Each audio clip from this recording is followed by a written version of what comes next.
Welcome to Hannity, and thank you for being with us tonight. Coming up, a bombshell new twist in the Joe Biden bribery and, of course, money laundering allegation scandal. John Solomon will join us with a full investigative report. Also, outrage is growing tonight surrounding Joe Biden's plan to hand out plea deals to the al-Qaeda Five. You know, the people responsible for 9/11, KSM included.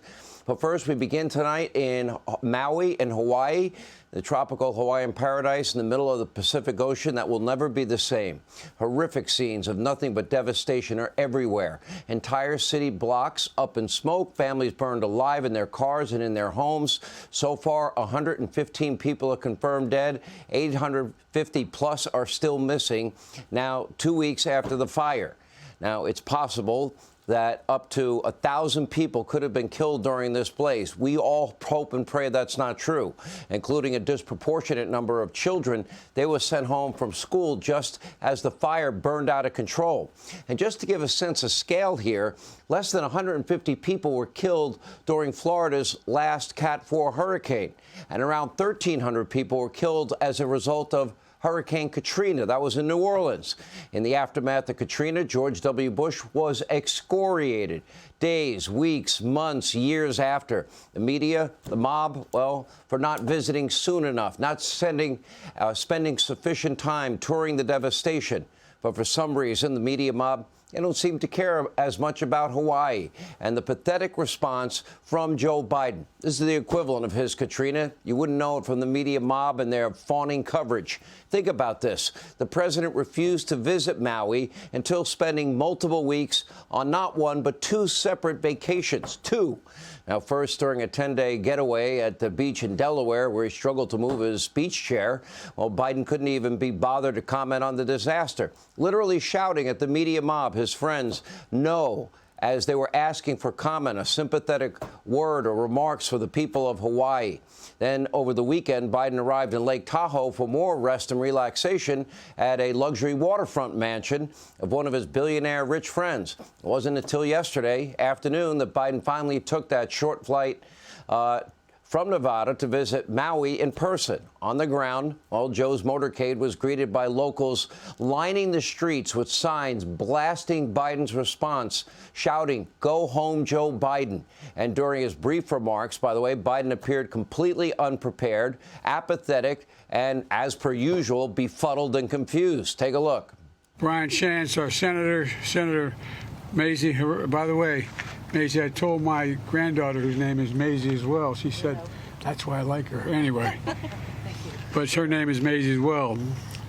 And Jill Takuda and Mayor Rick Bassin. Rick, when we talked on the phone, you look like you played in defensive tackle for, I don't know who, but somebody good. I want to thank you for your leadership and during this unimaginable tragedy. One called it the diamond in the rough of hope. Another referred to fire cannot reach its roots, what he said. Fire cannot reach its roots. Can you not see the cognitive decline is getting dramatically worse?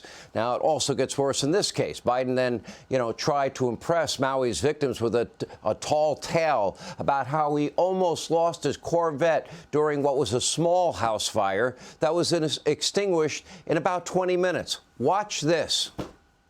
I don't want to compare difficulties, but we have a little sense, Jill and I, what it's like to lose a home. Years ago, now 15 years ago, I was in Washington doing Meet the Press. It was a sunny Sunday. And lightning struck at home on a little lake that's outside of our home, not a lake, a big pond, and hit the wire and came up underneath our home into the heating ducts, the air conditioning duct. To make a long story short, I almost lost my wife, my '67 Corvette, and my cat. So we have all these people dead, nearly 1,000 people still missing. Thousands and thousands have lost everything. And Biden is talking about his personal trauma from nearly losing a 67 Corvette, a fire that was a minor extinguished in 20 minutes. In case Joe's disgusting treatment of his own 7th grandchild didn't clue you in, this guy is totally self-absorbed, completely heartless, and here he is laughing about how hot the ground was in Maui. Really, Joe? Take a look. You guys catch the boots out here? That's some hot ground, man. Hot ground, man. All told, Biden was in Maui for less than 6 hours before getting on Air Force One that you pay for, and, of course, carbon emissions that we all pay for, right, Joe? And headed back to his vacation at Lake Tahoe.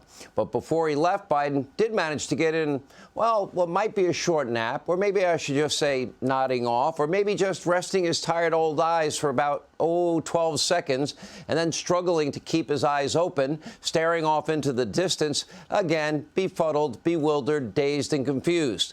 It was well past Biden's Betty-Bye time on the East Coast, and he was primed and ready for his standard 12 hours or so of sleep. And, of course, the people of Maui have had weeks of sleepless nights. Their loved ones are missing. Their homes and businesses destroyed. Their government has failed them. And according to reports on the ground, the Biden administration has been missing in action the entire time. The federal response from FEMA has been pretty much non-existent. The White House is offering a mere $700 per family, which kind of pales in comparison to the $2,600 per person the administration has already doled out to Ukraine. In Maui, local officials previously obsessed with water conservation, they delayed the release of critical water from reservoirs for 5 long hours during the height of the fire. And meanwhile, the extensive warning system in Maui, that stayed silent. It was never turned on. And Hawaii's electric company failed to maintain their grid despite prior concerns about sparking a wildfire. And the company was sidetracked, of course, with expensive green new energy deal projects, a top priority for that state. Now, the disaster in Hawaii shouldn't be political. The mob and the media, the Democrats, anybody with a conscience, a heart, and a soul should be outraged. They should be demanding accountability from state, local, and federal leaders. But that isn't and hasn't happened.